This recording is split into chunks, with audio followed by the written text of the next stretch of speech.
Hello? Okay. Am I on now? Okay. Good evening, everyone. I hope you all are well. And so tonight we do sitting meditation practice. And first we do a supplication to Buddhas and Bodhisattvas. And then I will bring in a Dharma talk, and after Dharma talk we will do meditation practice. So please join with me in the prayers, supplication to Buddhas and Bodhisattvas. No zinam darajino dope, taji jojina jubayi, sangi chudanginu. Kuna jazetaja, taji shu de meje pesetin dugu, chebenya bakarapadamba, kuno gumoji. Lumbodarbazara pedane, simjedum jalagong tobe, isum zepatraptapote, sensum teberish. They were Jubagala Chazalo, Jambejano, Paldindo Jizi, Cherese Wangumbo Jambepe, say Niput. Namginu Babajo Gunduzang, Ubeduji, Pegalojina, no Bodawari, Numai, Chazalinum Duji. Chanjusem Bagala Chazalo, Denjendu, Tachi Serginia, Dujubuzayu. Ninadunda Punzo Bebe, Minugezi, when you colode, Denjendanju. Chudu Javachu Gijema, Gizongo, Timbebe, Tashi Lamugilla, Chasalo, Sambajim Buddha. McDonald and Yabu Yugosung, Pageboda, no one mimiza, Num Tesselazo. Tissue Ladan, Hundo Jason, Piwata Chidanga, Sosmunazogli. Chidingala Chasalo, digesting the Chawa Sumbala, getting your words of work, Kunjini, to the babysum. Asian Drup, Dashi Dele, Pusum Sober Show, digesting the Chawa Sumbala, getting your words of work. Do the baby some do Asian Drup, Dashi Dele, Pusum Sober Show, digesting the Chawa Sumbala. Getting your words of work, Kunjini, do the baby some do Asian Drup, Dashi Dele, Pusum Sober Show. Jumlin the Paragumboji in Jabayana Chasalo, congratulated in Dam Tarazabe, Chingy, you good to go. When does the Bezora Marimudan gives a better Zogona Puji to the United Junior and the song, Rudrachit on Yumuno Legacy, Marimusiduri. Chingy Zeratinam, Denis a Sajudur, Denis a Gazette, Gujurajin, Talumus, Jampriana, Omarabzanadim. Marabzanadim, Marabzanadim, Marabzanadim, Marabanadim, Marabanadim. Marabzanadim, Marabanadim, Marabanadim. Marabzanadim, Marabanadim, Marabanadim, Marabanadim, Marabanadim. Marabzanadim, Marabanadim, Marabzanadim, Marabanadim, Marabzanadim. Marabzanadim, Marabzanadim, Marabzanadim. Marabzanadim, Marabzanadi, Kurgum the Deji. Ubetana Sherab Retinum, Lebazame Jamenjuku, Gumbo Jabe, and a chance to Conzetabardo Bomb, Jose Tribble. Gumbo Jamiati, Keme Pariant Warshow, Conzetabardo Bomb, Jose Tribble. Gumbo Jamiati, Keme Pariant Warshow, Conzetabardo Bomb, Jose Tribble. Gumbo Jamiati, Keme Pariant Warshow. Palenzabella Marimboche, Dagaju or Peme de Jula, Kadinchi Begunage. Kusung tugging or droops out those.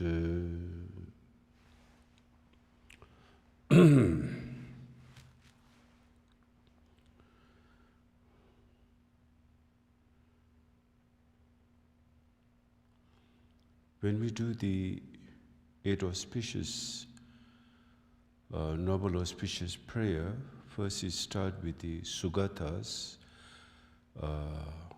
praises to the Sugatas. Then it goes to the praises to the Bodhisattvas, and then to 8 auspicious goddesses, and then to the 8 great worldly gods, Brahma, Brahma and 4 great kings and so forth.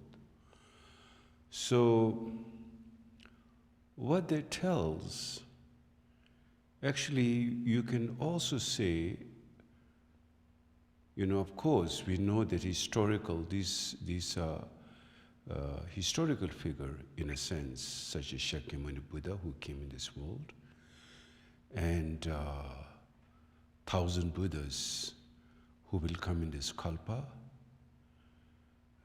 and then the 8 great Bodhisattvas such as Manjushri, Avalokeshvara, and Samantrabhadra, Kristi Garbha, so forth, 8 great bodhisattvas, and 8 auspicious goddesses,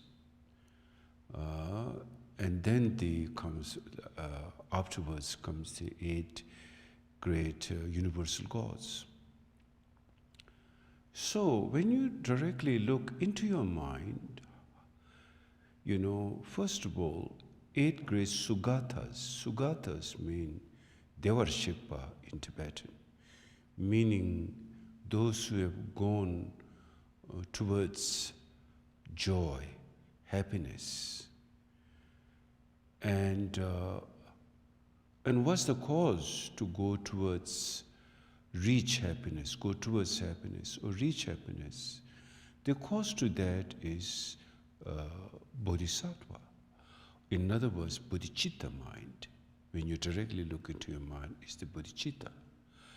The practice of bodhicitta, whoever does, whether it's male or female, he or she become bodhisattva, one who practices bodhicitta. So when you practice this, among all the mind, the most precious and the most powerful and the most deepest mind is bodhicitta, which is the union of compassion and wisdom of emptiness, the true reality of the enlightened body.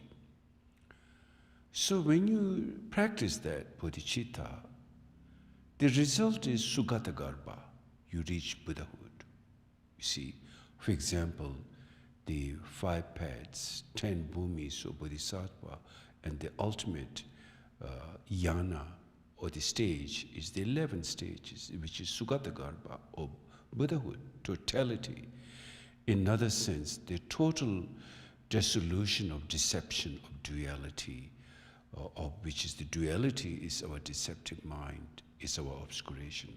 Once that is totally eliminated, without a trace, totality, utterly, and that's where you realize Samyak Sambuddhaya, or like in the Heart Sutra, gone beyond. Utterly gone beyond means utterly, totally from the gross and subtle ego, subtle clinging, subtle grasping, subtle duality, you have totally transcended.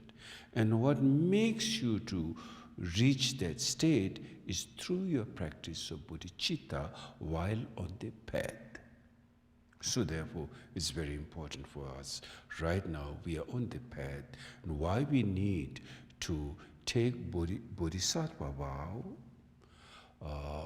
the 2 kinds of vow, relative bodhisattva vow and absolute bodhisattva vow, and why we need to reflect that first thing in the morning, every day.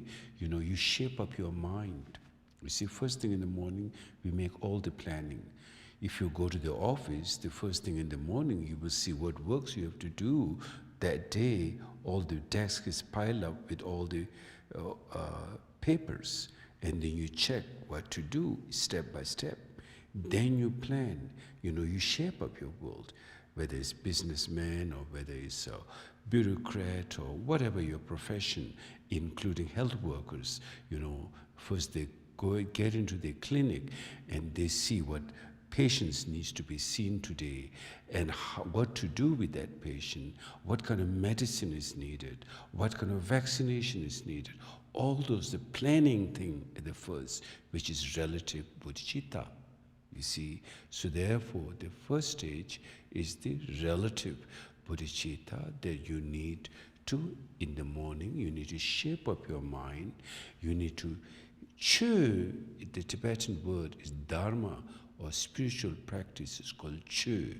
Chhoje also has a meaning, means shape up, or just like make up, shape up.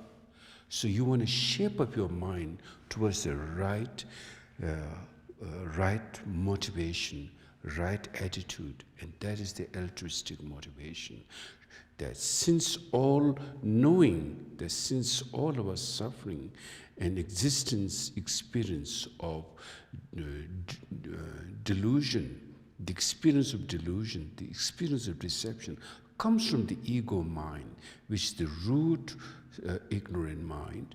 Therefore, in order to get out of that, you need to at least make an effort to get out of your ego's mind, to get out of your self-centered mind, and then enter the large space of clear light, true nature.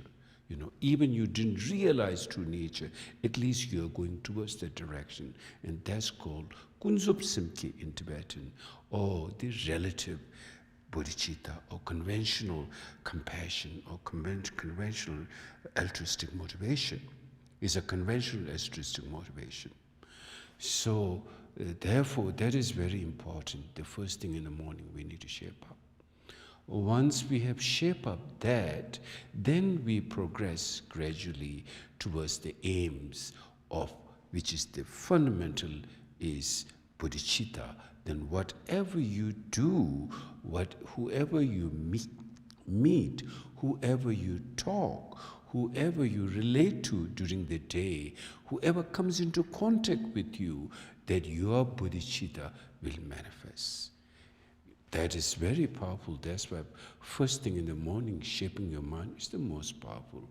That will direct your follow-up motivation and attitudes in all post-meditation or in your day-to-day life experience. So therefore, now this mind, bodhicitta, is so important. The entire Mahayana path is based on this Mahayana bodhicitta mind.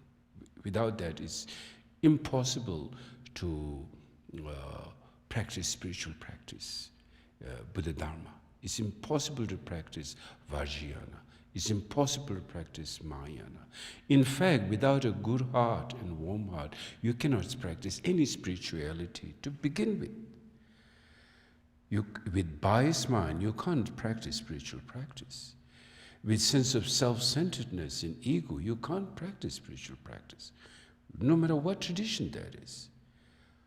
We can all commonly agree that whether it's Christianity or Judaism or name it, if any religion teaches or spiritual tradition teaches a bias that I'm better than you, or you don't deserve, you I can make slave, that you are not worthy, that's not genuine spiritual tradition, because it's biased mind. Because in the reality, the reason is every being aspire for freedom, liberation, and happiness to reach. And we are equal on that, regardless of our life choices, regardless of our sex, regardless of our societal hierarchy, or anything, even including animals. Everyone has the right for happiness, and aspire for happiness, and aspire for liberation, and aspire to achieve the highest standard or highest level of enlightened state. Since that being the case, how can you bias? How can you bias? Oh, you're not worthy, you don't deserve. All those are totally ignorant. As far as Buddha Dharma is concerned, it's ignorant. That comes from the ego mind. So, in essence, every being is the same. Aspirations are the same. Nobody likes to, to be to have affliction in their mind. Nobody likes to be confused in their mind. We're all equal. Not an iota of difference in any beings on this universe, not just on this planet, but the space, wherever the space is, there's being. As long as there's a sentient, as long as there's a mind, that all aspire for happiness. Because the reason why they all aspire for happiness, because they're all a Buddha nature, enlightened essence in their mind. They have what in English we would say basic goodness, or basic sanity. Doesn't matter whichever you understand the language, but basically is Sugata Garbha, the very nature of enlightened state. Now, when we do this supplication, we are talking about this, it came from the supplication of the 8 noble auspicious prayer. The Buddhahood is the highest level, so we do the supplication to the. Now, where does the Buddha come from? Buddha comes from the bodhicitta mind. The birth of bodhicitta gives the birth to Buddhahood. You see, so therefore, bodhicitta mind is the most precious mind. As in the Shantideva's teaching, Shantideva explained that the mother of enlightenment is compassion. So, the bodhicitta is far deeper than simply in compassion. Compassion is part of the relative bodhicitta. But when we talk about bodhicitta, the bodhicitta goes far deeper because there's the entire relative or conventional compassion and the absolute emptiness realization, you see, unconventional true nature, the impounded or we call unconventional. I don't know whether that's a good word, but impounded or unconditioned by primal nature as it is. That's a clear light. That is clear light. When we talk about clear light, is a essence. It's by nature. Its essence is clear light. For example, the essence of all affliction emotion is actually clear light. The essence of all passions and neurosis is also clear light. Because when we talk clear light here, we are talking emptiness, devoid of any independent, inherent existence. That's exactly what we are talking about. So therefore, since now when we talk about clear light, yes, we can talk about, in order for us to understand, theoretically, in order for us to understand conceptually, we can use the word devoid of inherent existence. But then, of course, there is also a problem with that too. Not necessarily to everyone, but those who are gradually following the path.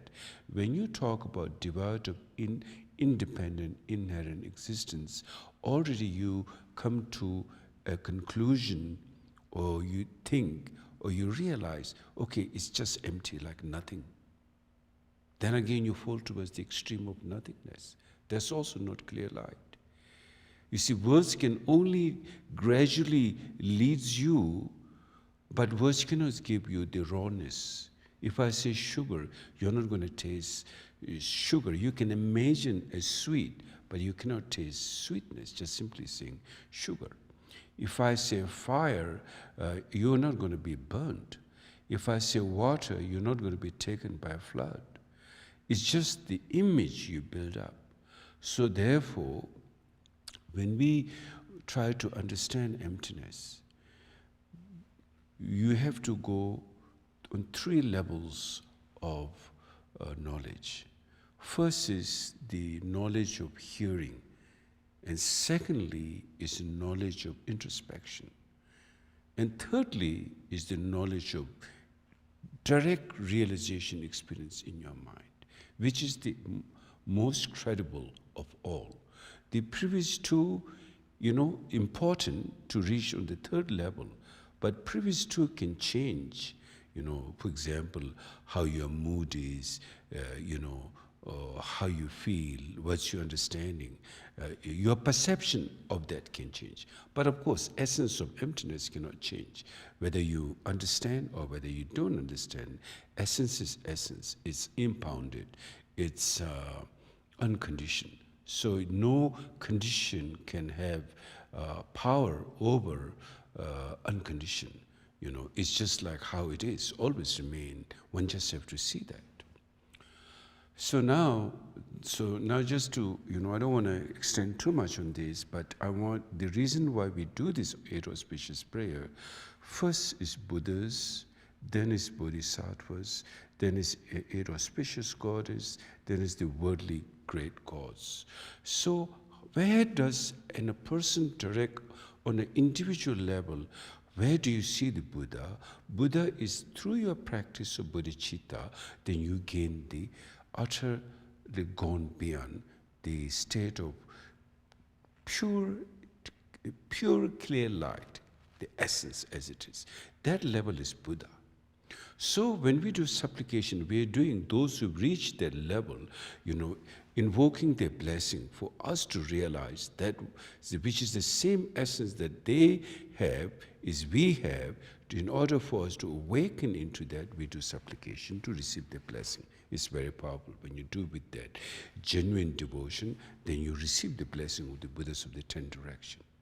And then the Buddhist Satwa means one who has developed the 4 immeasurable, the 6 parameter, tremendous practice, over the lifetimes. And how they do that, as I mentioned, first thing in the morning, you shape up your mind. And then whatever you come in to engage, and keeping the mindfulness, as on the path, then it makes you stronger and stronger and stronger and stronger, and then finally you become Buddha.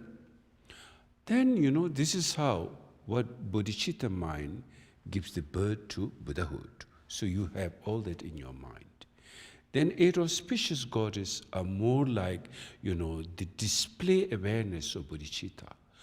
Display awareness of bodhicitta is always creating auspicious conditions, auspicious situation. So through their tremendous aspiration that they manifest at the 8 auspicious goddesses, to pleasing and creating that conducive environment which they brings the blessing to us by 8 auspicious goddesses. Then the 4 great kings and the basically 8 worldly gods, Brahma, for example, very powerful universal God, and each one of them have tremendous power. They've taken the oath from Buddha. Now you can imagine anyone taking an oath from Buddha, since Buddha came out of bodhicitta, what kind of oath they may be taking, you can imagine. It's not from Don Corleone they've taken the oath. Don Corleone, you take an oath, then it's very different, right? So when you take an oath from a Buddha, or you take an oath from Manjushri, or you take an oath from Lokeshwara, the Mahasattva, incredible compassion for being, those who have transcended from the ego's world, what kind of oath that they would be taking? To hold that principle, to protect beings, to give, protection and bring auspiciousness and create the right conducive environment for a practitioner, and creating a world, an enlightened world, a better world where everyone can have sustenance, where there is no danger of flood, where there is no danger of fire, where there is no 8 great dangers or lesser dangers, to protection. That karmic energy, that they have the power to create, bringing auspiciousness within a sangha, bringing, wholesome in your life, according to bodhicitta. That's what they took their vow. Therefore we supplicate to them. So I just thought to mention briefly, it just came out of my mind, in fact, so I thought this is good, you should understand. So they're not something foreign, what is Buddha blessing? What is Bodhisattva? You should know how these things manifest. In fact, the 8 powerful universal gods, they have the same mind as we. And they have practiced, they've taken the oath of relative bodhicitta, absolute bodhicitta. And they're practicing themselves. And that's how they reach higher and higher. Like ourselves, when we have never met the Dharma, how we are. And after we met the Dharma, and then practicing Dharma, gradually we develop more, a better person, a more compassionate person, less ignorant, more clarity. That's how all the manifestation of our mind. Yeah, like that.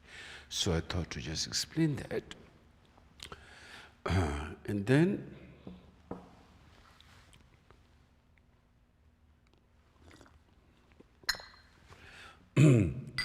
and now tonight is meditation. So, You know, Dharma is great at the beginning, Dharma is great in the middle, Dharma is great at the end. There's really, you can imagine this altruistic motivation where Dharma begins by seeing that enlightened nature in all being. But due to our ignorance and due to lots of affliction emotions that we have built up through our passions and neuroses over the lifetimes, and that it has created a wheel in our mind. You know, if you have a wheel, you know, it's like during pandemic time, you're wearing a, you know, mask, and then you try to wear a goggle, and pretty soon, you know, your mouth vapor goes, and the whole eyeglass become foggy. You couldn't see things. That's how wheel is, mental wheel. Mental wheel. Then all our thoughts and emotion, they appears to be solid, they appears to be real. And then that's how we get caught up. And that's how our world is. That's how our world is, simply. That's the world you think, you know, it is. Actually, you made it up. You are the single person who made that up, you know. And then when you begin to see your world is not as you thought, you know, your world is changing, your friendship is changing, your life situation is changing, the places you live are changing, then you get like a little bit uncomfortable and shock and sadness and pain and suffering. But that's the reality of life, that things are not as real as you think it is real. But, you know, if they are real, they will never change. If they're so solid and so independent, they would get even further more clarity, get more clearer and clearer and clearer and more solid and more independent. The fact that the deeper you go, you get fuzzier and fuzzier and fuzzier, and at some point you said, I'm so confused, I don't know what's going on, right? We say that. I don't know what's happening, I need some help, I need to go to a psychologist or go to find some teacher, or, you know, I don't know what's happening in my life, I'm just so confused. That's all manifestation of our mind, and that's called ignorant. That is ignorance, you see. Now, when we talk about ignorance, which is the root cause of all of our suffering, comes from ignorance, nothing else. Then, within ignorance, there are two kinds of ignorance. One is called the ignorance of not knowing the nature of reality, and one is called the ignorance of confuse what is the proper cause and effect. What kind of cause bring what kind of effect, and what kind of cause that doesn't mean that particular effect. To know that is very important.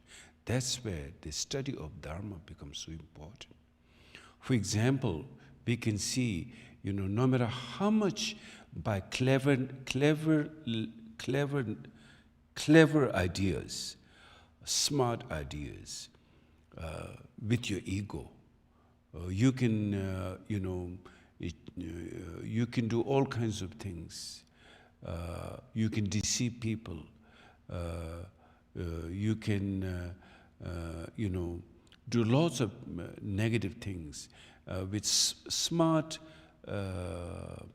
deceptive ideas. And yes, you may be able to achieve some. But then, who is the victim finally? You. You are the victim. Because you never get free of your ignorance. In fact, you get even more vulnerable to your confused mind. Your confused mind will have a big role in your life, whatever decision you make, whatever you do, it makes the decision, not your clear mind, not your compassionate mind, not your wisdom. For sure, there will be no wisdom because wisdom is obscured. So now you see how much you are more and more, day by day, how we are obscuring our own mind. Every minute, every hour to every minute to every second, you are polluting your mind more. You're adding more obscuration by that clinging. All kinds of thoughts arises, and each one of the thoughts get like thicker and thicker. It's like the dirt keep piling up. At some point, at the beginning, the dirt is so soft and so little. Now it has become thick and greasy and smelly and like that. Then when we begin to experience that in our mind, everything gets very confused. We become crazy. We don't know what to do. Then we become impulsive, and then we become reacting, and then you totally lose the balance, definitely, totally lose the posture of your life. You just go totally mad, craziness. That's how we are stuck in samsara for so long. Regardless of whatever traditions say, yes, you will go to heaven, everything okay, no need, a creator will take care of you. It's basically, those are all lie. Because look at your situation. Look at your mind. How much you're caught up in your affliction. How much you are with your sense of aggression, with your sense of jealousy, with your sense of attachment, with your sense of clinging. And then you say, oh yeah, if I just say, please forgive me, I will go to heaven. Isn't that deceiving yourself? And then we keep doing that in the meantime, and then on the other side, we say, oh yeah, I will go to heaven. That's called ignorant, So we have to be, awake from these kind of deceptive ideas and very realistic. Let's be realistic.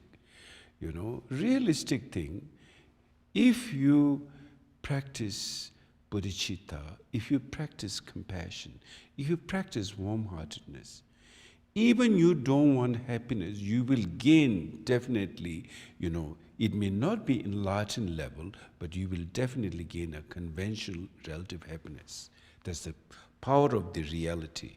It is not made up by any creator, nor by Buddha, nor by creator. It is just how it is by nature, cause and effect, the law of physics, So therefore, warm-heartedness is extremely important, kind-heartedness. That's the only way how you can finally achieve enlightenment. Through the channel, you cannot achieve the highest level of happiness and freedom with a self-centered mind. And even if you look, Hinayana, arahats, those who achieve enlightened state, but even they are not like fully, missing the on the path while they are engaging with their mind in working with their afflictions and ignorance. Their mind is just for their own self-liberation. They couldn't include all others. They feel, oh, it's too much. I just need to solve my own problem. I can't solve others' problem.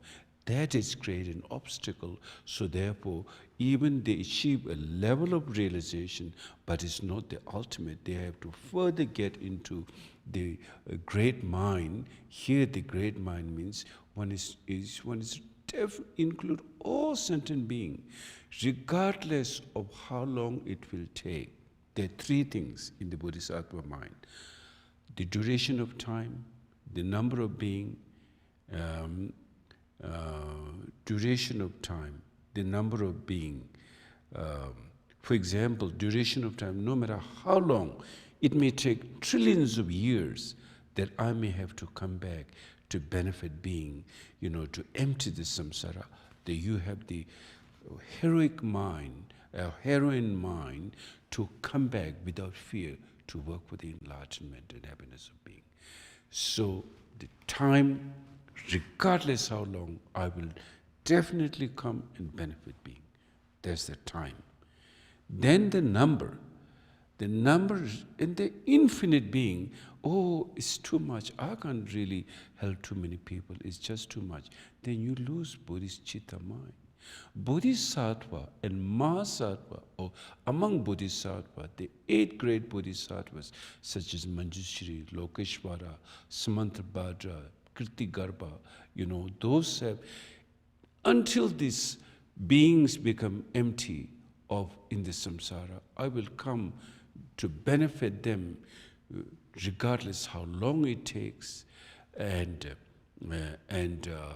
how many beings are there and how difficult it is. The other one is how difficult it is. I will not give up sentient being. I will always come to benefit me. That is the kind of bodhicitta mind is required for us to achieve enlightenment. Enlightenment doesn't come easy. Just you think, closing your eyes and, try to meditate for a few minutes. You think enlightenment will come? It's not going to come that way. You need bodhicitta. You need to develop bodhicitta.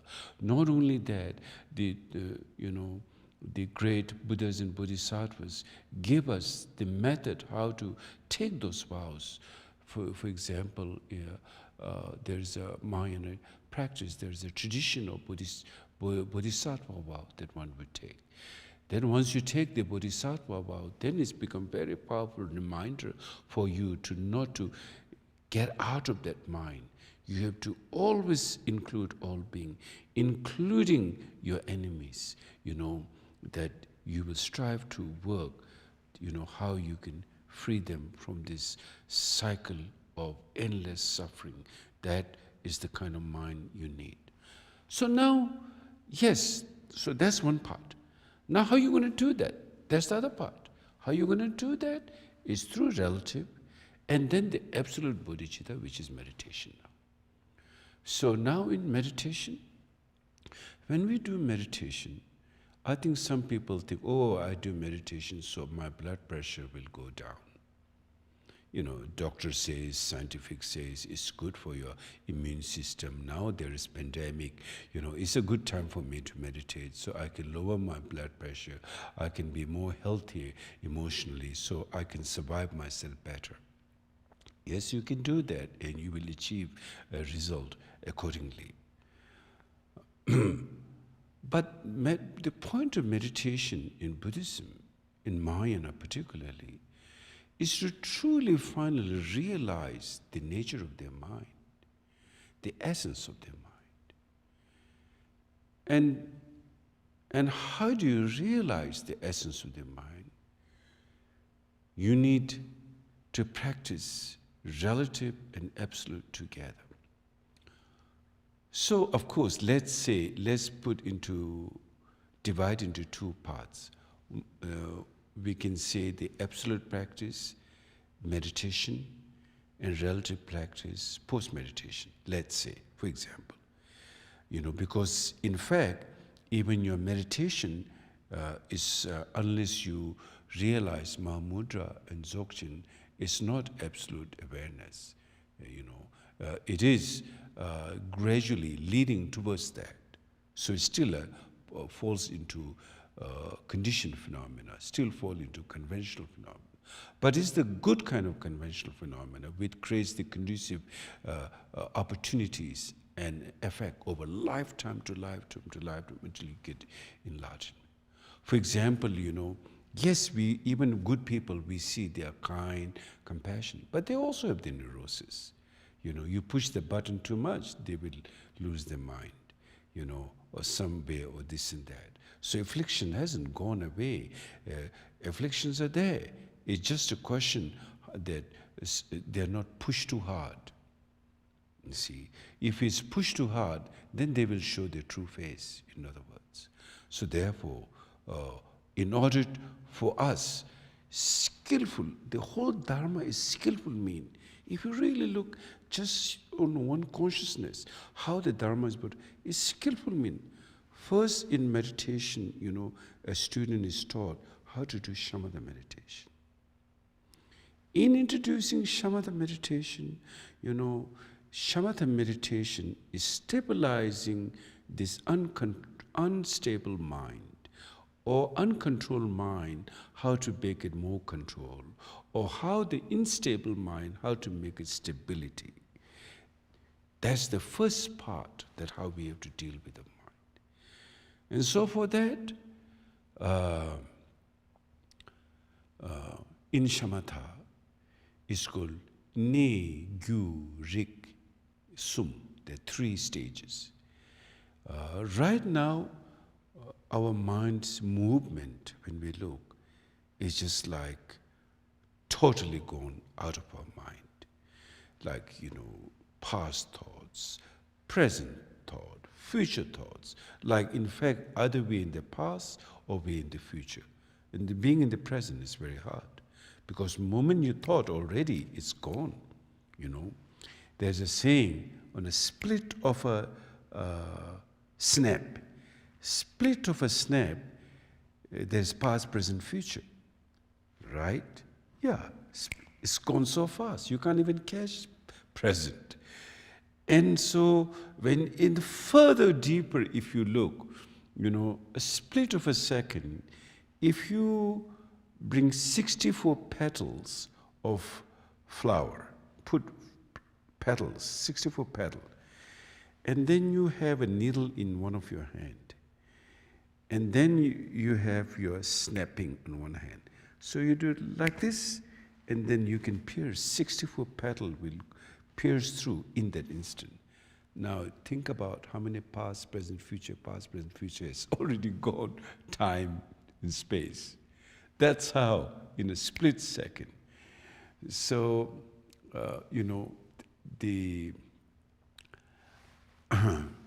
so therefore, mind is always either in the past or in the future. Gyua, Tibetan word means gyua, means the movement of thought, movement of mind is constantly, changing, going this way, that way. Now what we need to do, the first stage is bring the mind to stability. Nepa, it's called Nepa, how to bring the mind to stability. Now, at the same time, one thing I want you to know, Buddhism on the deepest level, from whichever level of Dharma is taught, whether it's Shamatha meditation, whether it's Hinayanic practice, working with the affliction, to eliminate the affliction, eliminate the ignorance, to all the way from the first level of Hinayana path to the Mahayana path, to Vajrayana, Mahamudra, Dzogchen, all those paths is one aim, and that aim is liberation. That is crucial. That's why altruistic motivation is crucial, because the aim is final liberation of that mind. That is the primary of that. You should not lose that focus. If you lose that focus, then your whole Dharma become very questionable. What kind of Dharma are you doing? You see, then it's become materialistic. Actually, spiritual materialism come out of it. You need to transcend spiritual materialism. That's being the core of this central focus, transcending spiritual materialism, is the main aim or sort of measurement. Like in the sea captain, those who run ships, they have their compass. And compass is the main measurement, how they travel through. If they lose the compass, then either you know how to look at the stars, otherwise you have no direction, you can be lost.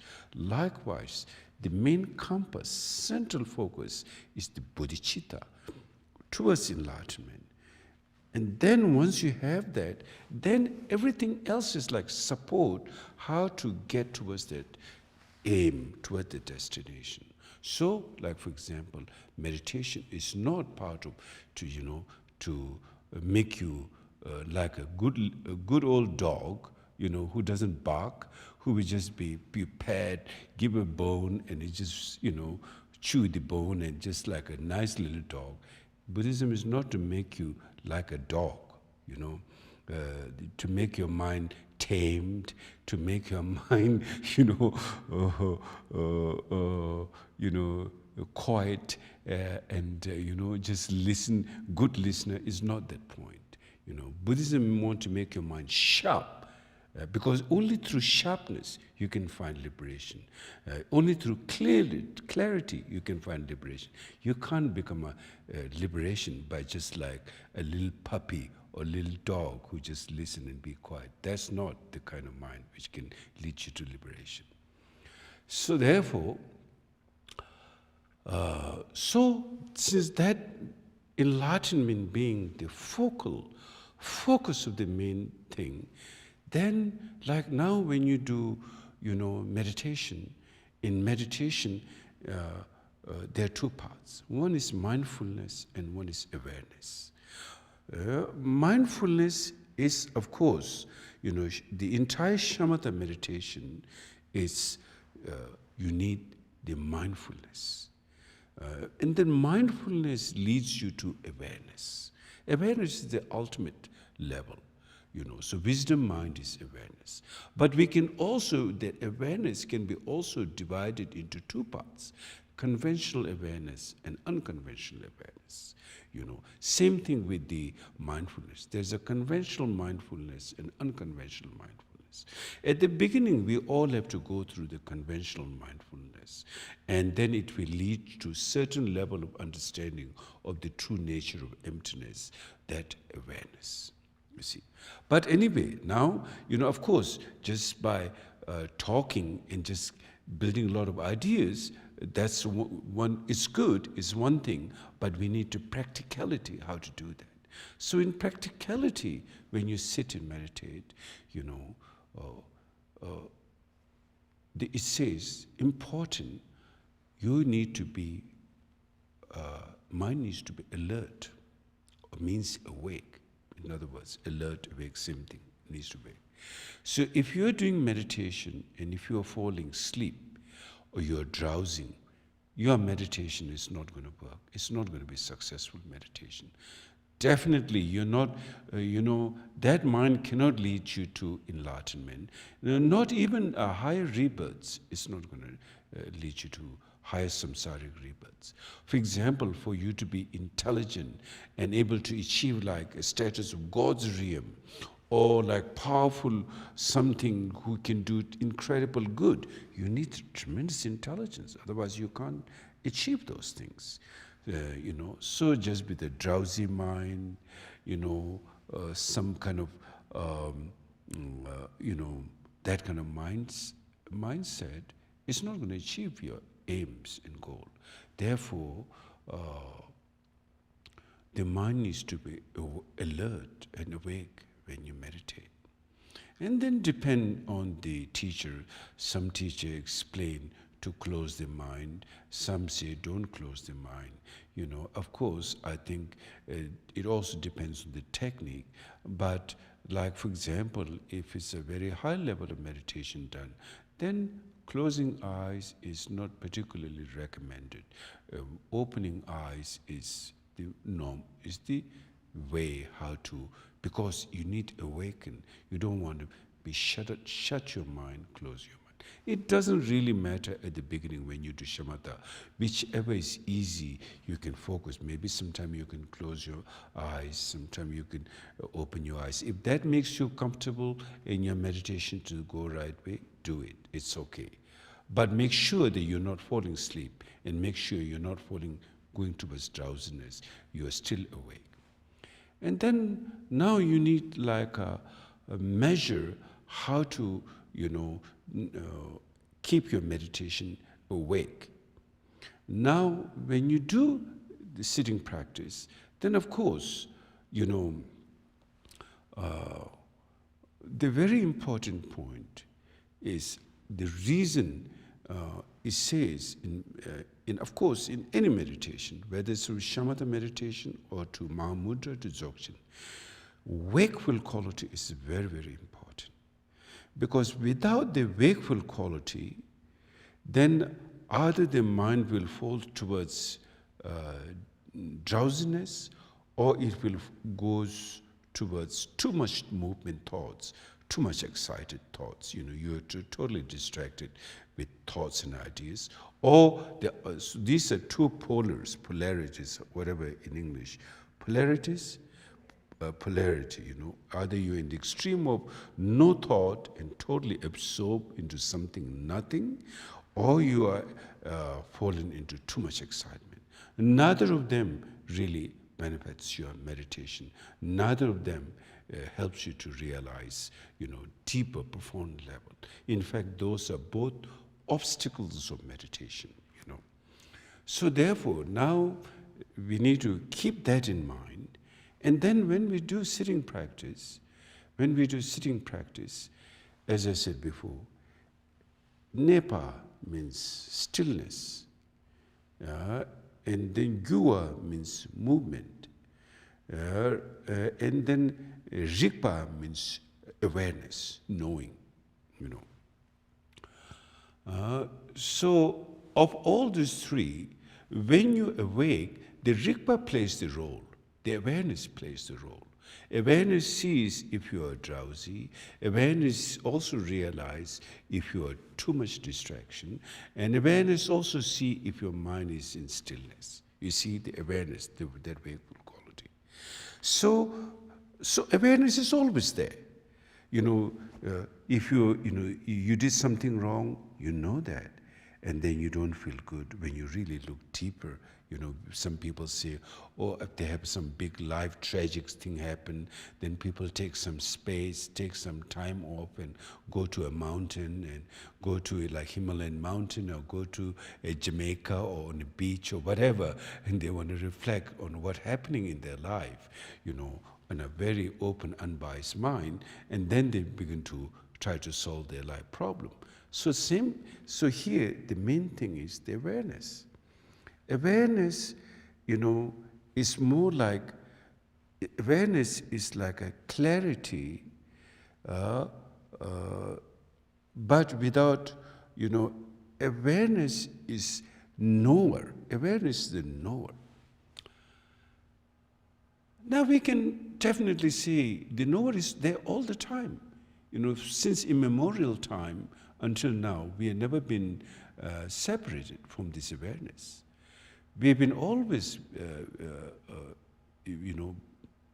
we are, always be, awareness is always there. Awareness has never gone away.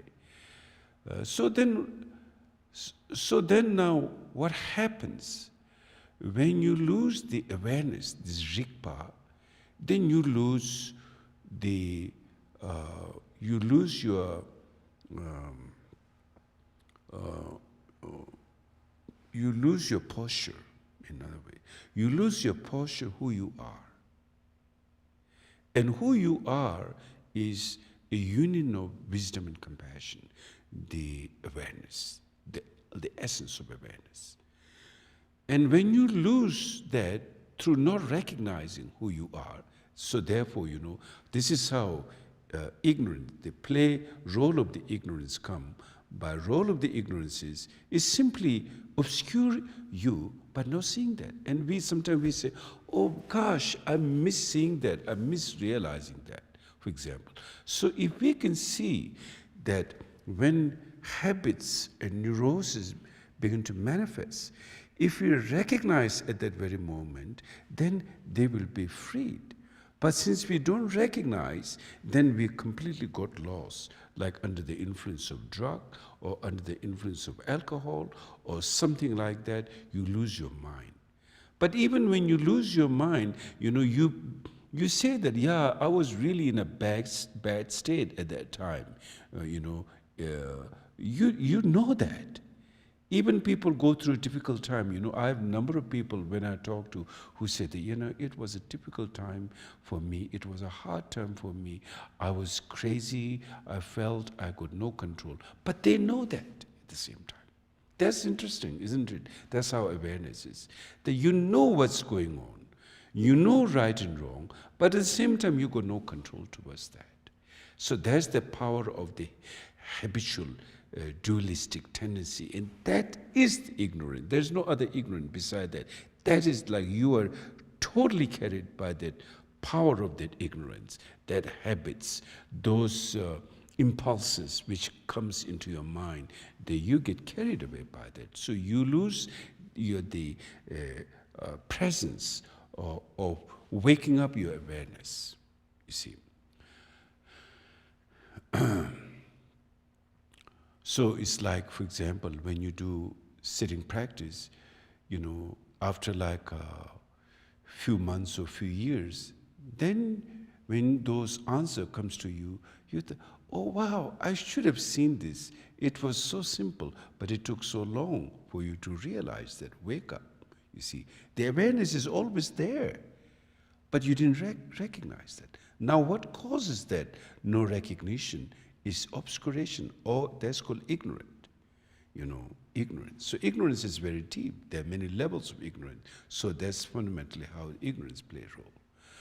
Now then, when we do meditation, when we do the sitting meditation, it is said, whether it's good thought or whether it's bad thought, don't try to go after, thoughts. Don't try to reject and accept. Don't try to reject bad thoughts, and don't try to accept good thoughts. Like normally in post-meditation, we would try to practice compassion. Then we need to take some kind of choices, we need to make a choice. We can't just say, okay, that's also I don't care, this is also I don't care. Then you become Dharma bum. You see, that's called Dharma bum. You're intoxication, and then you wear funny dresses, and then you smoke all intoxication, drink alcohol, and then, you totally have no sense of cause and effect and no sense of awareness. Basically, that's called Dharma bum. You don't want to be that. So therefore, when we do this sitting practice, then he said, neither you reject nor you accept. Just know that. And then simply knowing is good enough. Simply knowing is good enough. You see, this is very profound there. Simply know. Now, it never said that you should think nothing and you should suppress the thoughts. If you do suppress thoughts, then you are creating another demon. Even it's like a negative thought, you are creating negative. You only create negative when you suppress it.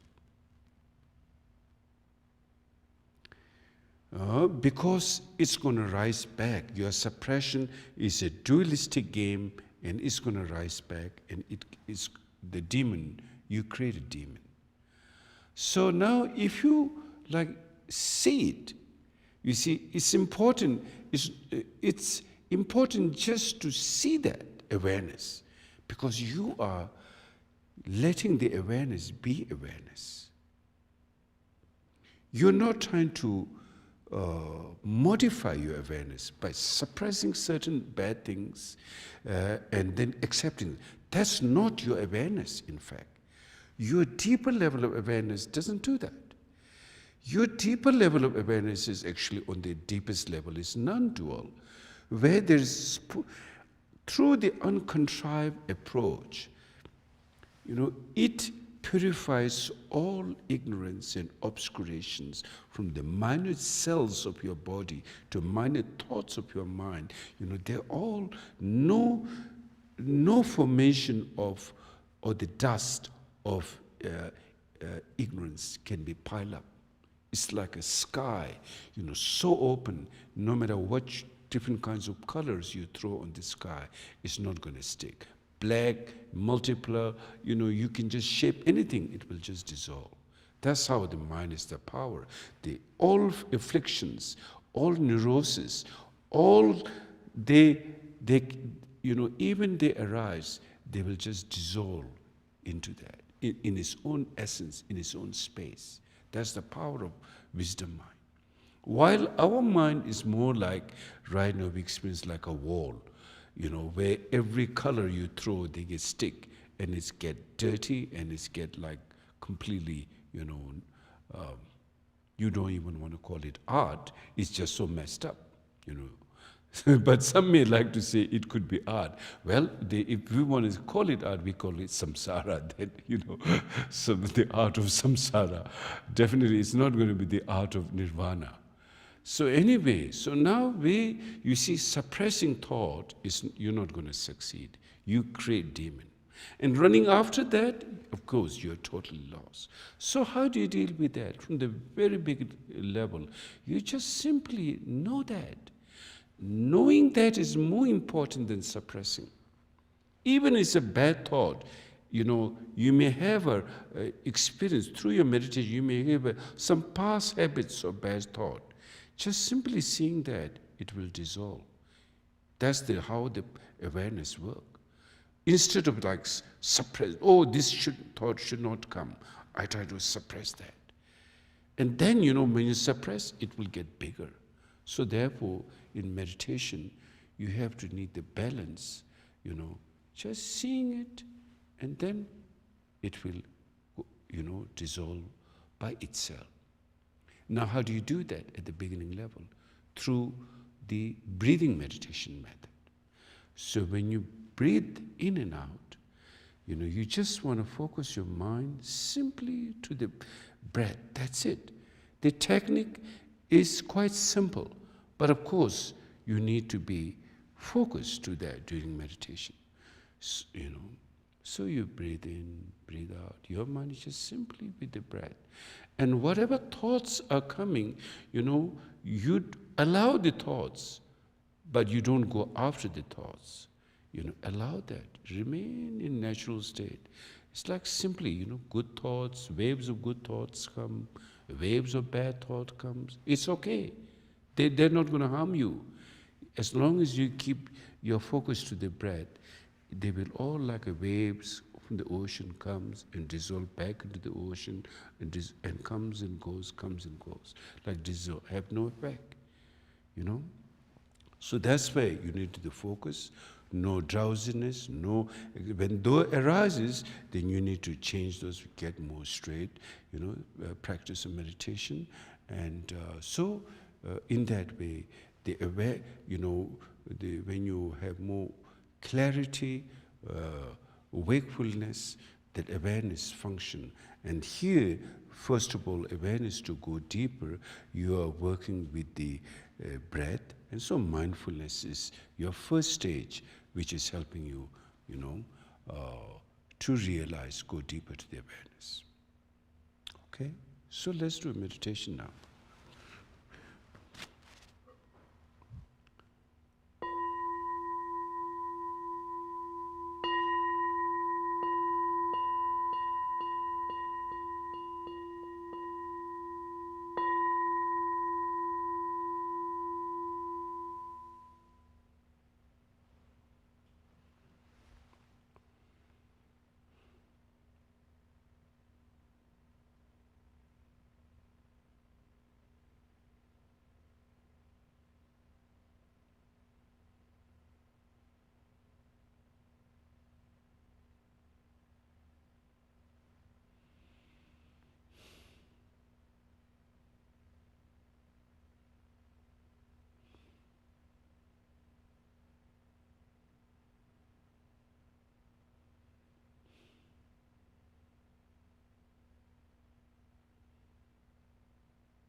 Any questions?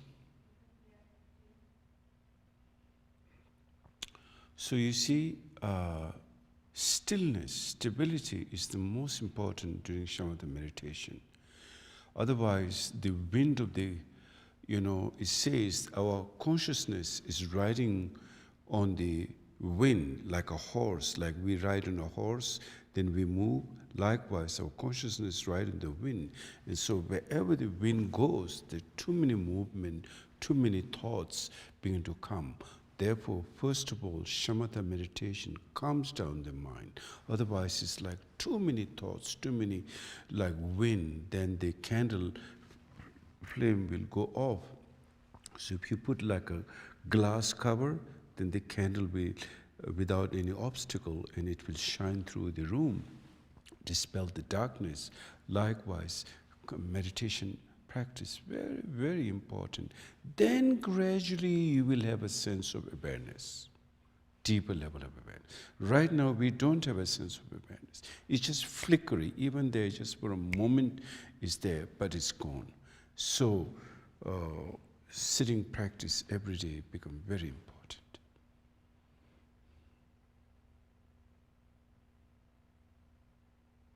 Any questions?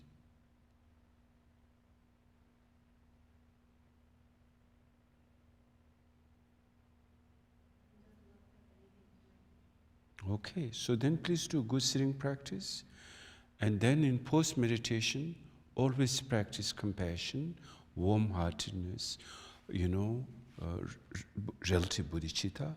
Then whenever you can, just simply watch your mind. Sometimes during lunch break, we do sitting practice, even it's like 2 minutes or 3 minutes. Time to time, try to bring, because you need to get to awareness. If you don't get to awareness, you can see the whirlwind of samsara, how like a vicious storm, like hurricane, that's how we are always going through. So in order to calm that is Shamatha meditation. Then able to see depthness is awareness. Thank you. Let's do world peace prayer. In the world in general and in this nation, may not even the names, disease, famine, war, and suffering be heard. May virtues, qualities, and merit and prosperity greatly increase, and may continuous good fortune and sublime well-being perfectly rise. In the world in general and in this nation, may not even the names, disease, famine, war, and suffering be heard. May virtues, qualities, and merit and prosperity greatly increase, and may continuous good fortune and sublime well-being perfectly rise. In the world in general and in this nation, may not even the names, disease, famine, war, and suffering be heard. May virtues, qualities, and merit and prosperity greatly increase, and may continuous good fortune and sublime well-being perfectly rise. Chanju simjo RInpoche, Magye Panam Chikurji, Kebanya, Bame Bayon, Kone, Kondo Peversho, Chanju simjo RInpoche. Magye Panam Chikurji, Kebanya, Bame Bayon, Kone, Kondo Peversho, Chanju simjo RInpoche, Magye Panam Kebanya, Bame Bayon, Kone, Kondo Peversho. Tracy, can you find this prayer? This is important. It says, Chanchu Semchok Rinpoche, the precious mind of bodhicitta. Whatever has not been arise, may it arise.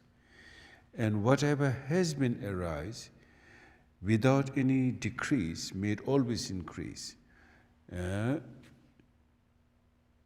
so that's how we need to make aspiration of bodhicitta, that in all sentient being, the mind of bodhicitta, if there is, truly we can see in enlightened world, then it's a possibility. Without bodhicitta, there's no possibility. Yeah. So you got to start with yourself first. Thank you. By this merit, may all beings gain omniscience, thus defeat the neuroses, which are the enemies. From the turbulent waves of birth, old age, sickness, and death, from the ocean of cyclic existence, may all beings be liberated. Yeah. Okay. Thank you, and good night. So on Saturday and Sunday, I'm going to do Ryo Sancho transmission which is very appropriate for this age and time for healing. It's a Vajrayana practice. Those who are interested, I'm going to give transmission on healing practice and also on Drala practice, which is to raise up your Drala, your energy. Because once the Drala goes down, then nothing works well. It's like your Drala is like sort of like a called guardian angel, or the which gives you strength. Each person has a Drala. So to raise that Drala, then everything goes smooth in your life. And then also Yanguk practice, how to bring back, spiritual strength, material fortune, well-being to the land, to people, and to yourself and your house. How to bring positive energies from all 10 directions. So there's a very special practice. This is Dharma practice of Padmasambhava. So I thought to give transmission in this age. It can be tremendously beneficial, those who like to do. Okay? And then on this Sunday, I want to give teaching on Padmasambhava, on the meaning of seven-hand practice, and who is Padmasambhava. And Padmasambhava is important in this time and day, how we can, not just Padmasambhava as a historical figure, but Padmasambhava is alive right here and right in our mind. So the practice, seven-hand practice, is extremely, powerful and blessing in this time and age. Okay, thank you. Good night.